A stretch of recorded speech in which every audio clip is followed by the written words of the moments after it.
बिस्मिल्लाहिर्रहमानिर्रहीम। अस्सलाम वालेकुम नाज़रीन, आप यूट्यूब चैनल देख रहे हैं। मैं इमरान खान हूँ। एक इशू नया उठा, वो आपके सामने रखता हूँ। कुछ और ख़बरें हैं वो भी आपके साथ शेयर करनी है, लेकिन सबसे पहले रूस के दारुल हुकूमत में जो अटैक हुआ है, इसके कॉन्सिक्वेंसेस बड़े गहरे होने वाले हैं। और रशिया इस मामले को जोड़ कर देख रहा है ख़ित्ते में उसकी जो पहले से एक लड़ाई चल रही है उसके साथ, यानी वो यूक्रेन के साथ जो एक जंग की कैफियत में है, जिसमें बहुत सारे मुल्क यूक्रेन को सपोर्ट कर रहे हैं, बहुत सारा असला उसको प्रोवाइड किया जा रहा है, यूरोप और अमेरिका उसकी पुष्ट पे है। तो ऐसी सूरत में रशिया इन चीज़ों को उसके साथ जोड़ कर देख रहा है और बहुत सारी थ्योरीज वहाँ पे काम कर रही हैं। आने वाले दिनों में वो क्या चीज़ें करते हैं और किस तरह इस मामले को लेकर जाते हैं, इस पर हम बात करेंगे। लेकिन अब तक की जो इतलात हैं उसके मुताबिक 133 लोग इस वाक़े में, अफसोसनाक वाक़े में मारे गए हैं। रशियंस और पाकिस्तान ने, चाइना ने और दीगर मुल्कों ने इसके ऊपर अफसोस का इजहार किया है। और रूसी हुकाम ने व्लादिमीर पुतिन को इसके ऊपर एक ब्रीफिंग भी दी है और ये बताया कि 133 अफराद इसमें हलाक हुए हैं और 120 से ज़ायद लोग जो हैं वो ज़ख्मी हुए हैं। 11 अफराद को गिरफ्तार किया जा चुका है। एक गिरफ्तार होने वाले शख्स की एक लीक भी हुई है ऑडियो, और उसके अंदर वो ये दावा कर रहा है कि उसने पैसों के लिए ये काम किया है। ताजिक उसकी ज़बान है जिसमें वो बात कर रहा है। और कुछ के बारे में कहा जा रहा है कि ये इसके ताने बाने, यानी रशियंस ये कह रहे हैं कि जाकर यूक्रेन से मिलते हैं। अब देखते हैं कि इसके अंदर फर्दर क्या डेवलपमेंट्स होती हैं। लेकिन अफसोसनाक वाक़े में बड़ी हलाकतें हुई हैं। 20 साल में ये सबसे बड़ा 20 साल के बाद अटैक है रशिया के ऊपर, और रशिया इसको ऐसे जाने नहीं देगा। वो बड़ी फोर्स के साथ वापस मुड़ेगा, और जिस फोर्स के साथ वो मुड़ेगा आपको आइडिया हो जाएगा। आने वाले दिनों में कुछ सख्त स्टेटमेंट आए हैं, लेकिन इस पर एक अलग वीलॉग करेंगे। इसहाक डार साहब ने पाकिस्तान की बेइज्जती करवाने की कसम ऐसा लगता है खाई हुई है PMLN ने। ये मुंह उठाते हैं बार बार, कभी जिंदल की शादी में चले जाते हैं, कभी मोदी को घर पे बुला लेते हैं। यानी भारत के साथ पाकिस्तान का अब तो मुकाबला वैसे ऐसा सच बनता नहीं है। भारत की इकॉनमी बहुत बड़ी है, भारत की आबादी बहुत बड़ी है, उसका रकबा बहुत बड़ा है, दुनिया में उसका इन्फ्लुएंस बहुत बड़ा है। लेकिन इसके बावजूद पाकिस्तान ने हमेशा भारत की आंखों में आंखें डालकर देखा है। पाकिस्तान एक एटमी कुव्वत है, और वो भी भारत के मुकाबले में पाकिस्तान ने खुद को एटमी कुव्वत बनाया था। अब मामला यह है कि इसहाक डार साहब ने एक स्टेटमेंट दिया जल्दबाजी में, और उन्हें लगा कि उनके जो भारतीय दोस्त हैं वो उसका बड़ा मुस्बत रद्द-ए-अमल देंगे। तो पहले डार साहब का स्टेटमेंट देख लें। उन्होंने कहा कि भारत के साथ तिजारत को बहाल करने पर संजीदगी से गौर कर रहे हैं। ये इसहाक डार साहब ने कहा कि पाकिस्तान यानी भारत के साथ तिजारत जो है उसको बहाल करने पर संजीदगी से गौर कर रहा है। भारत से हम प्याज लेंगे, टमाटर लेंगे, उनकी चीज़ें लेंगे, उसके बदले में उनको पैसा देंगे, फिर कुछ चीज़ें वो हमसे लेगा। तो पाकिस्तान बनाता ऐसा क्या है जो हम भारत को दे सकते हैं? हम तो भारत को नमक दे सकते हैं सिर्फ खेवड़ा से। यहाँ से जो ये हमारी खेवड़ा की खान है, यहाँ का नमक चला जाता है, कुछ 2-4 चीज़ें और चली जाती हैं। इसका ज़्यादा फ़ायदा भारत को होता है। पाकिस्तान को सिर्फ ये फ़ायदा होता है कि पाकिस्तान के अंदर वो इजनास बड़ी महंगी उगती हैं, भारत में बहुत सस्ती उगती हैं, तो भारत उनको पाकिस्तान के हाथों बेच देता है। तो पाकिस्तान को कुछ चीज़ें सस्ती मिल जाती हैं मार्केट में, और कुछ नहीं होता। अल्टीमेटली इसका नुकसान पाकिस्तानी किसान कहते हैं कि हमें होता है। बहरहाल मैं तिजारत से मना नहीं कर रहा, मैं ये नहीं कह रहा कि तिजारत नहीं होनी चाहिए। पाकिस्तान और भारत के बीच में तिजारत होनी चाहिए, लेकिन कुछ फैक्ट्स हैं उनको आप जान लीजिए। जब इमरान खान साहब ने भारत से तिजारत की बातचीत की तो उस वक्त PMLN ने, पीपल्स पार्टी ने, ये जो जमातें PDM की हैं जो उस वक्त इमरान खान की अपोजिशन में थी, उन्होंने सख्त मुखालफत की। जब इमरान खान ने कहा कि मोदी के साथ बातचीत आगे बढ़ाना चाहते हैं, भारत के साथ ताल्लुकात बढ़ाना चाहते हैं, मैं चाहता हूं हम एक कदम आगे बढ़ें, तो इन सारी जमातों ने इमरान खान को दीवार के साथ लगा दिया। और फिर बाद में एलिगेशन ये लगाया गया इमरान खान पे कि इमरान खान ने कश्मीर का सौदा कर दिया, ये उन पर इल्ज़ाम लगाया गया। और बार बार ये इल्ज़ाम लगाया गया कि उसने कश्मीर का सौदा कर दिया। फिर इमरान खान का रद्द-ए-अमल कब आया? वो तब आया जब 5 अगस्त, जब भारत ने 5 अगस्त 2019 को जो कश्मीर का एक खुसूसी स्टेटस था उसको ख़त्म कर दिया। जो आइन के अंदर कश्मीर की एक खुसूसी हैसियत थी जुदागाना, उसको जब भारत ने ख़त्म किया और कश्मीर में एक ब्रूटल किस्म का, एक बड़ा जालिमाना किस्म का कर्फ्यू लगा दिया, और फिर कश्मीर में ऑपरेशन शुरू हो गए, तो इस सूरत हाल पे इमरान खान साहब ने बड़ा सख्त रद्द-ए-अमल दिया था और आलमी सतह पे बड़ा दबाव बढ़ाने की कोशिश की थी। और इस पे ना सिर्फ रद्द-ए-अमल दिया, बल्कि इमरान खान साहब ने भारत के साथ तमाम ताल्लुकात मुनक़ता कर दिए। उन्होंने कहा किसी किस्म की बातचीत नहीं होगी, किसी किस्म का ट्रेड नहीं होगा, किसी किस्म का हम रास्ता नहीं देंगे, किसी किस्म का रास्ता हमें चाहिए भी नहीं। हम हर जगह पे भारत की मुखालफत करेंगे और तब तक करते रहेंगे जब तक कि भारत कश्मीरियों को उनका हक वापस नहीं दे देता, या जो कर्फ्यू वहां लगाया हुआ है, जो परेशानियां पैदा की हैं कश्मीरियों के लिए, उनको खत्म नहीं करता।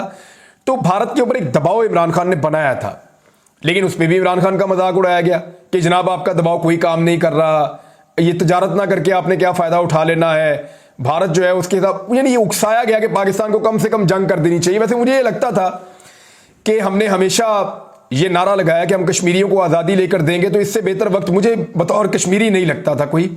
मुझे भी ऐसा लगता था कि पाकिस्तान को चाहिए कि पाकिस्तान बातचीत से आगे बढ़े और कश्मीरियों के हक के लिए कोई प्रैक्टिकल जिद्दोजहद का हिस्सा बने। और ये गलत नहीं है, पूरी दुनिया करती है ऐसा। आपने देखा कि अज़रबैजान ने आर्मीनिया के साथ लड़ाई की और काराबाग को आज़ादी दिलवाई। आपने देखा कि दुनिया भर में जंगें होती हैं, लड़ाइयाँ होती हैं, लोग हक मांगते हैं। तो पाकिस्तान के बारे में कश्मीरियों को भी ये लगता था और पाकिस्तान के अंदर बहुत सारे लोगों को लगता था कि अब ये आखिरी लिमिट है, पाकिस्तान को प्रैक्टिकली इसका जवाब देना चाहिए। लेकिन पाकिस्तान ने वो नहीं किया। लेकिन इमरान खान साहब ने कम से कम भारत के साथ तमाम तरह के ताल्लुकात मुनक़ता कर दिए थे।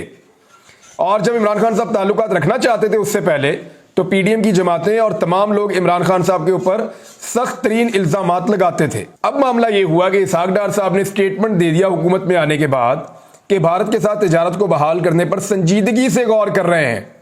ये जनाब ब्रिसल्स में तशरीफ ले गए हैं।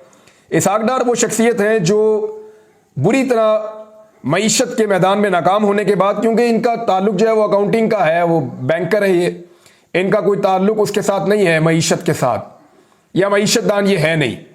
तो ये पहले भी वजीर खजाना रह चुके हैं। तो खजाना के अंदर पाकिस्तान को बुरी तरह तबाह करने के बाद, पाकिस्तान की इकोनॉमी को डबोने के बाद, अपनी पॉलिसियों से पाकिस्तान को बेपनाह नुकसान पहुंचाने के बाद, इसहाक डार साहब ने जो नई वजारत मुंतखब की है या चुनतखब की है, वो वजारत खारजा है कि अब ये खारजी महाज पे पाकिस्तान के साथ वही करेंगे, ऐसा लगता है, जो इन्होंने माशी मैदान में किया था। सुने जरा इनका स्टेटमेंट। ब्रिसल्स में उन्होंने कहा कि भारत के साथ तजारती ताल्लुकात पर नजरसानी करने के इरादे का उन्होंने इजहार किया। और उसके बाद ये जो खबर है ये मैं आपको पढ़ के सुना रहा हूं एक्सप्रेस न्यूज से, और ये खबर भी ये दावा कर रही है कि अगस्त 2019 में भारत की जानिब से मकबूजा जम्मू कश्मीर की खसूसी खुद मुख्तार हैसियत को मनसूख करने के मुतनाज़े इकदाम के बाद तजारती ताल्लुकात मुअत्तल हो गए थे जो इमरान खान साहब की हुकूमत ने किए थे। ये आप याद रखिएगा। इसहाक डार साहब ने कहा जी कि पाकिस्तान की ताजर बरादरी जो है वो ये चाहती है और उनका ये मुतालबा है और हम चाहते हैं और हम इसके ऊपर गौर कर रहे हैं कि भारत के साथ ताल्लुकात जो हैं वो तजारत के मामलात में बहाल किए जाएं। तो भारत तो हमेशा से ये चाहता था। भारत तो हमेशा पाकिस्तान को ये कहता था कि आप कश्मीर को भूल जाएं, छोड़ दें, आए तजारत करते हैं, बाकी चीजें करते हैं। लेकिन पाकिस्तान का मौक़िफ़ था कि पहले कश्मीर के ऊपर आप बात करें, कश्मीरियों को उनका हक ले दें और आप तजारत भी करें, अच्छे पड़ोसियों की तरह रहते हैं आपस में। लेकिन भारत पाकिस्तान के पानियों पे भी कब्जा करता है और बहुत सारी और चीजें भी हैं। अब जरा आप यहां पे आ जाएं कि इसके जवाब में भारत ने क्या कहा। इसहाक डार साहब को पहले असेसमेंट कर देना चाहिए था, या अपने भारतीय हम मनसब से कम राय ले लेनी चाहिए थी, ताकि आलमी सतह के ऊपर संजीदगी से इसको देखा जाता, ना कि पाकिस्तान बेइज्जती करवाता या पाकिस्तान की तौहीन करवाते। इसहाक डार साहब ये स्टेटमेंट देने से पहले उनको सोचना चाहिए था। अब भारतीय हटदर्मी जरा आप देख लीजिए। दूसरी तरफ पाकिस्तान के साथ मुज़ाकरात का इम्कान एक बार फिर उन्होंने मुस्तरद कर दिया है। यानी जब इसहाक डार साहब ने कहा कि जनाब हम तो चाह रहे हैं कि तजारत करें तो मुज़ाकरात होंगे फिर, लेकिन उधर जो है वो सिंगापुर में मीडिया से गुफ्तगू के दौरान जब भारतीय वजीर खारजा JS शंकर से पाकिस्तान के साथ बातचीत के हवाले से पूछा गया, तजारत तो बहुत दूर की बात है, तो उन्होंने माजी की तरह दहशतगर्दी का वावेला करते हुए पाकिस्तान को सनती तौर पर दहशतगर्दों की सरपरस्ती करने वाला मुल्क करार दिया और कहा भारत का मूड अब दहशतगर्दों को नजरअंदाज करने का नहीं है, ना ही अब भारत इस मसले को खत्म करेगा। माजी को भूल कर बातचीत नहीं हो सकती। भारतीय वजीर खारजा का कहना था हर मुल्क चाहता है कि उसका पड़ोसी मुस्तहकम हो, अगर यह भी नहीं तो कम से कम पुरसकून पड़ोसी हो, लेकिन बदकिस्मती से भारत के साथ ये नहीं है। पाकिस्तान के खिलाफ हर्जा सराई करते हुए भारतीय वजीर SJ शंकर का कहना था कि आप इस पड़ोसी से कैसे निमट सकते हो जो दहशतगर्दी को बतौर सनत इस्तेमाल करता हो। फिर उन्होंने बहुत सारी ऐसी बातें की हैं, मैं अब क्या आपके सामने सारी बातें रिपीट करूं, लेकिन पाकिस्तानी वजीर खारजा को सोचना चाहिए था कि पहले उन्होंने जो झंडे गाड़े हैं मईशत के मैदान में, یہ خارجہ کا محاذ ہے، یہاں ملکوں کی عزت ہوتی ہے، ملکوں کی خودداری ہوتی ہے، اور قوموں کی عزت جو ہے اس کو اس طرح آپ چوک میں نہیں رکھ سکتے، آپ اپنی یک طرفہ خواہش کا اظہار نہیں کر سکتے۔ بھارت کا جواب آپ کے سامنے ہے، یعنی آپ انہیں کہیں گے کہ آپ ہمارے ساتھ تجارت کریں، وہ کہیں گے جی ہم آپ سے بات ہی نہیں کرتے۔ اس سچویشن میں تو پاکستان نہیں تھا پہلے، لیکن ڈار صاحب کی مہربانی ہے، انہوں نے یہ پہلا تجربہ کیا پاکستان کے وزیر خارجہ بننے کے بعد۔ جہاں تک بات ہے بھارت کی، تو ایک بات یاد رکھیے گا کہ بھارت اپنی ہٹ درمی سے کبھی باز نہیں آئے گا اس معاملے میں، نہ یہ پہلے کبھی آیا، نہ یہ اب کبھی باز آئے گا۔ پاکستان کے پانیوں کے اوپر قبضہ کس کا ہے؟ بھارت نے کیا ہوا ہے۔ پاکستان کے پانی کے اوپر ڈیمز کون بنا رہا ہے؟ بھارت بنا رہا ہے۔ کشمیر کے اوپر کس کا ناجائز قبضہ ہے؟ جو عالمی قراردادیں ہیں یا اقوام متحدہ کی جو قراردادیں ہیں ان کے مطابق تو وہاں پہ لوگوں کو حق رائے دہی دینا چاہیے کہ لوگ ووٹ کے ذریعے سے فیصلہ کریں کہ انہوں نے کہاں رہنا ہے، آزاد رہنا ہے، پاکستان کے ساتھ جانا ہے، بھارت کے ساتھ جانا ہے، یہ تو کشمیری فیصلہ کریں گے۔ وہاں پہ کون غاصبانہ قبضہ کر کے بیٹھا ہوا ہے؟ بھارت ہے، اور اسحاق ڈار صاحب ان کے ساتھ خواہش کا اظہار کر رہے ہیں۔ اور میں آپ کو ایک چیز بتاؤں، عمران خان کے خلاف ایک نقطہ یہ بھی تھا عالمی سطح پر کہ وہ بھارت کے لیے وہ نرمی پیدا نہیں کر رہے تھے جو ان سے تقاضا کیا جا رہا تھا۔ عمران خان صاحب بار بار کہتے تھے کہ یہ فاشسٹ ہے نریندر مودی، وہ بار بار کہتے تھے کہ آر ایس ایس کی آئیڈیالوجی جو ہے یہ وہی آئیڈیالوجی ہے جو ہٹلر کے دور سے چل رہی ہے۔ وہ بار بار سے ان کو لے جا کر جوڑتے تھے اس دور کے ساتھ اور دنیا کو سمجھاتے تھے کہ اس آئیڈیالوجی کے ساتھ، اس نظریے کے ساتھ یہ خطہ خطرے میں رہے گا۔ اور یہ بھی ایک وجہ تھی کیونکہ عمران خان کو بار بار کہا گیا کہ بھارت کے بارے میں اپنے رویے کو تبدیل کریں۔ اب نواز شریف صاحب کا ہمیشہ جھکاؤ بھارت کی طرف رہتا ہے، ماضی اس بات کا گواہ ہے۔ وہ ہمیشہ یہ کہتے رہے ہیں، بار بار تقاریر میں کہتے رہے ہیں، حتیٰ کہ انہوں نے پاکستان کی فوج کے اوپر یہ الزام لگایا کہ پاکستان کی فوج نے پیٹھ میں چھرا گھونپا تھا اور بھارت کے ساتھ تعلقات نواز شریف اچھے کرنا چاہ رہے تھے۔ یہ انہوں نے بات بھی کی تھی، اور اس میں کچھ چیزیں میاں نواز شریف صاحب کی درست بھی ہیں پرویز مشرف صاحب کو لے کر۔ مرحوم پرویز مشرف صاحب نے جو کچھ کیا اس کا خمیازہ پاکستان نے بھگتا۔ اب معاملہ یہ ہے کہ اسحاق ڈار صاحب کے سٹیٹمنٹ پہ بھارت کا یہ رد عمل آیا ہے، دیکھتے ہیں کہ پاکستان اس کے اوپر کیا رد عمل دیتا ہے۔ پاکستان اس کو ڈیل کرتا ہے ویسے ہی جیسے عمران خان ڈیل کر رہے تھے یا ماضی میں پاکستان کرتا رہا ہے، یا پاکستان اس کو ایک کمزوری کے ساتھ ڈیل کرتا ہے۔ پاکستانی جو ہیں وہ تو ان کی منشا تو کچھ اور ہے۔ پاکستانی تو کشمیر کی آزادی بھی چاہتے ہیں، پاکستان برابری کی سطح پہ تعلقات چاہتا ہے، پاکستان امن چاہتا ہے لیکن عزت کے ساتھ امن چاہتا ہے۔ تو کیا موجودہ حکومت اس ایجنڈے کے ساتھ آگے بڑھ پائے گی؟ اسحاق ڈار کا کوئی تجربہ نہیں ہے خارجی محاذ کے اوپر، لیکن ان کو وزیر بنایا گیا میاں نواز شریف صاحب کی خواہش پہ۔ تو دیکھیں اب اور کیا گل کھلاتے ہیں وہ۔ دوسری جانب بھارت کے لیے ایک اور خبر ہے، میں یہ بھی خبر آپ کو پڑھ کے سنا دیتا ہوں۔ امریکی کمیشن نے بھارت کو انسانی حقوق کے حوالے سے خصوصی تشویش کا حامل ملک قرار دینے کی سفارش کر دی ہے۔ یعنی بھارت میں جو انسانی حقوق کی صورتحال ہے اس پہ امریکی کمیشن نے یہ کہا ہے کہ وہ درست نہیں ہے۔ بھارت میں انسانی حقوق کی جو صورتحال ہے اس پر امریکی کانگریس کمیشن کا اجلاس ہوا، اس میں سفارش کی گئی کہ بھارت کو انسانی حقوق کے حوالے سے جن ملکوں کو خصوصی طور پہ تشویشناک صورتحال میں رکھا گیا ہے اس کو بھی خصوصی تشویش کا ملک قرار دیا جائے۔ اور ماہرین نے اس بات کی گواہی دی کہ بھارت میں اقلیتوں کے خلاف قوانین کا غلط استعمال کیا جاتا ہے، بھارت میں خاص طور پر مسلمانوں اور عیسائیوں پر بدترین تشدد کیا جا رہا ہے اور بار بار ان کو نشانہ بنایا جاتا ہے۔ دوران اجلاس ماہرین نے بھارت میں میڈیا اور انٹرنیٹ پر پابندی سمیت دیگر سنگین خلاف ورزیوں پر بھی گواہی دی۔ ویسے میڈیا انٹرنیٹ تو پاکستان میں بھی بند ہو جاتا ہے، لیکن بھارت جو ہے وہ اس میں وہ اپنے آپ کو کلیم کرتا ہے نا دنیا کی سب سے بڑی ڈیموکریسی ہے، لیکن جو وہاں پہ مسلمانوں کے ساتھ، ایون چھوٹی ذات کے ہندوؤں کے ساتھ جو کچھ ہوتا ہے، جو کچھ عیسائیوں کے ساتھ ہوتا ہے، جو ظلم سکھوں کے ساتھ ہوا، اس کی مثال دنیا میں کہیں اور نہیں ملتی۔ تو ایک طرف تو بھارت کو ان چیزوں کا بھی سامنا کرنا پڑ رہا ہے۔ ایک ویڈیو جناب سامنے آئی ہے اور ایکسپریس نیوز کے اوپر یہ خبر چھپی ہے، کچھ اور جگہوں پہ یہ چھپی ہے۔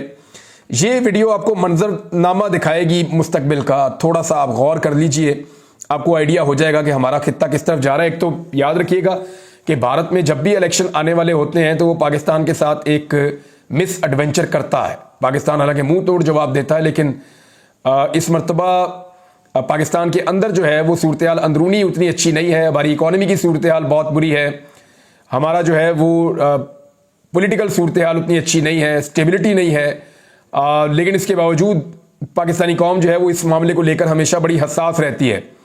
भारत हमेशा अपने इंतखाबात से पहले कोई ना कोई एडवेंचर करता है।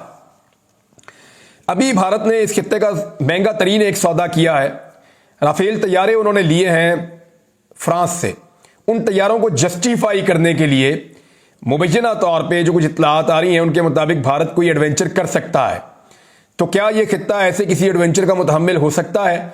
ये एक बड़ा सवाल है। एक तरफ से ये खतरा है और दूसरी जानिब ये जो वीडियो सामने आई है, इसमें ये वीडियो में देखा जा सकता है कि अफगानिस्तान के इलाके में हाफिज गुल बहादुर ग्रुप के जो ग्रुप है उसके लोग जो हैं वो तहरीक तालिबान अफगानिस्तान उनके कमांडर हैं जी याह्या, ये हदायत दे रहे हैं कि हम पाकिस्तान से बदला लेना है और हम उसके लिए तैयार हैं। आपने पाकिस्तानी पोस्टों पर हमला करना है और उसके बाद वो बता रहे हैं कि किसके बाद क्या हथियार होगा और किस तरीके से अटैक किया जाएगा, कैसे जख्मियों को जो है वहां से वापस लाया जाएगा।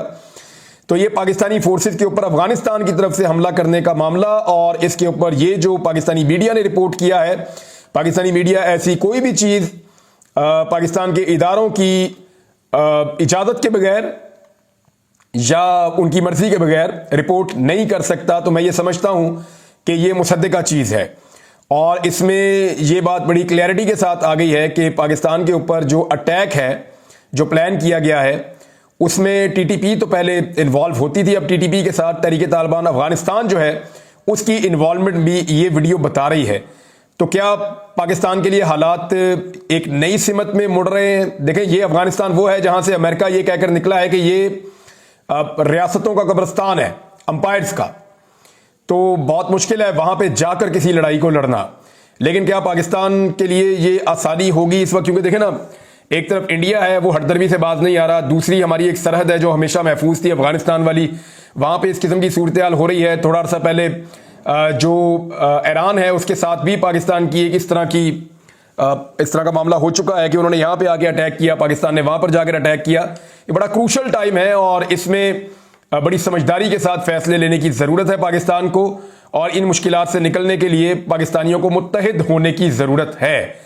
लेकिन उसके लिए जरूरी यह है कि पाकिस्तानी कौम का दुखड़ा जो है वो सुना जाए और कौम का हाथ थामा जाए और कौम की बात को सुनकर उसको समझा जाए और उनकी मर्जी के मुताबिक फैसले किए जाएं। अब तक के लिए इतने, अपना ख्याल रखिएगा, अपने इस चैनल का भी। अल्लाह हाफिज़।